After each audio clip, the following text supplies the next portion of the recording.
I just have a totally different concept of, or a totally different thing that's driving me to make the effort of planting these flowers out here and trying to grow different things that are more beautiful each year.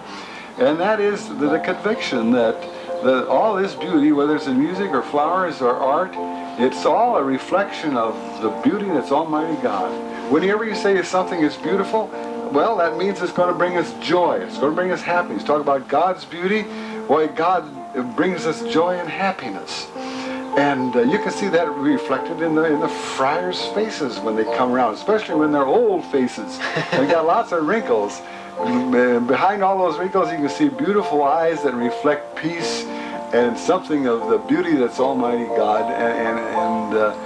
And this beauty, whether it's in a friar's face or in a glorious composition of Mozart or Bach, or whether it's in a nice flower arrangement of, it all comes from the same source. All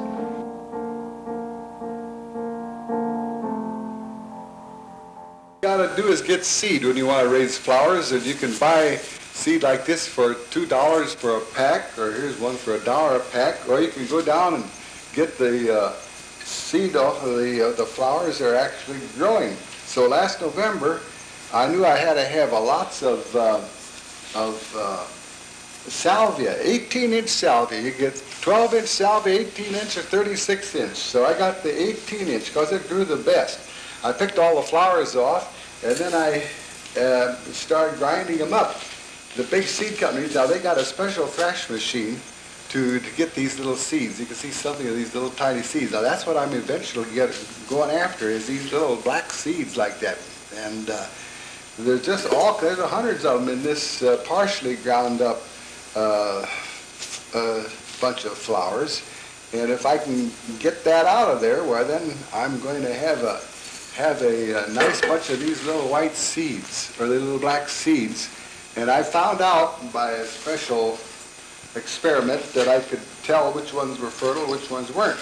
So I made this little screen, and you had to get the exact size of the screen, otherwise it wouldn't work. Everything would go through. So now instead of having a blower, I got to be my own blower. And so this is the way I do it.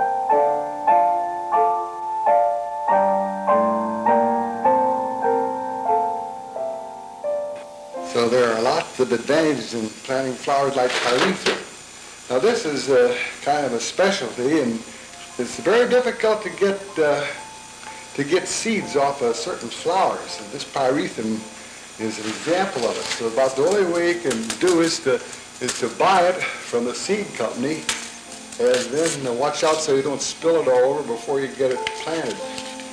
So see, there's quite a few in here. This will fill up this.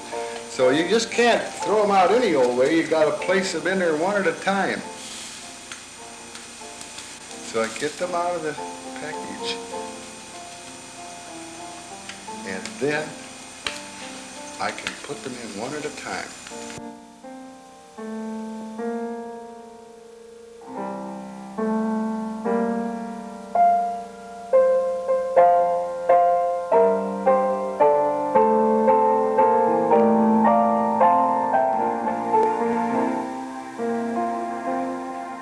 I got a special incubator I made that flourishes at 50 degrees Fahrenheit, and by that experience I learned that these straw flowers of Father Jerome's won't grow except at 50 degrees.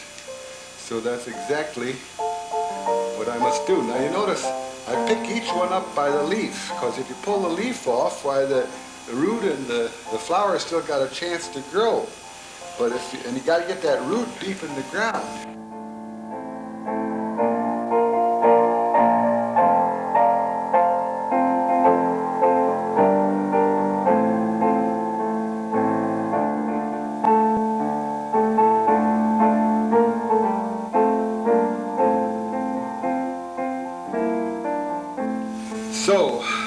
process is very severe. It hurts people just to see this process performed, because why should you tear up a beautiful little plant and that is growing so wonderfully? Well, it looks like it's growing so wonderfully, but it's no good because it's going too fast, and it's becoming a seedling that is way too tall. It's too gangly, and if we want a nice firm little plant that's covered with beautiful little blue flowers, we've got to do this.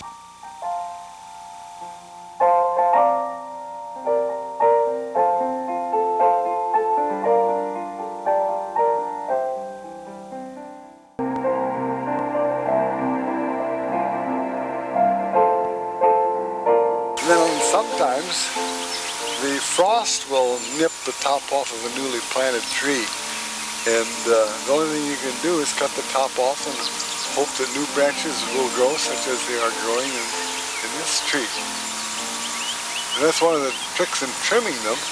When you got that new growth in there, it's best to trim out some of the old branches and let those new branches grow, because they're much hardier growth and have a much better chance of lasting a lot longer than some of the old deader branches.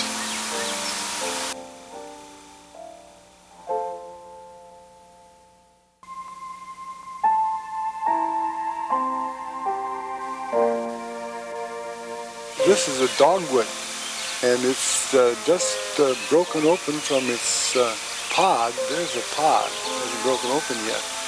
But these will become fully developed dogwood blossoms about 4 inches across. And already you can see one of the main features of the dogwood blossom, and that is a little spot at each petal that will remain in the petal as the white part grows out from the stem.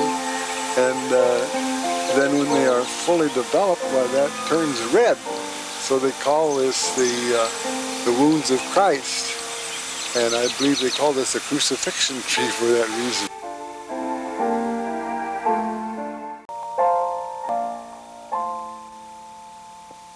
It's always a surprise to me. I always come out a couple of weeks too late before I can see them just first peeping out of the ground.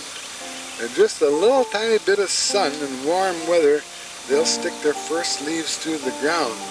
And it's always an encouraging sign that spring is going to come, and it's going to be just as beautiful this year as it was last year.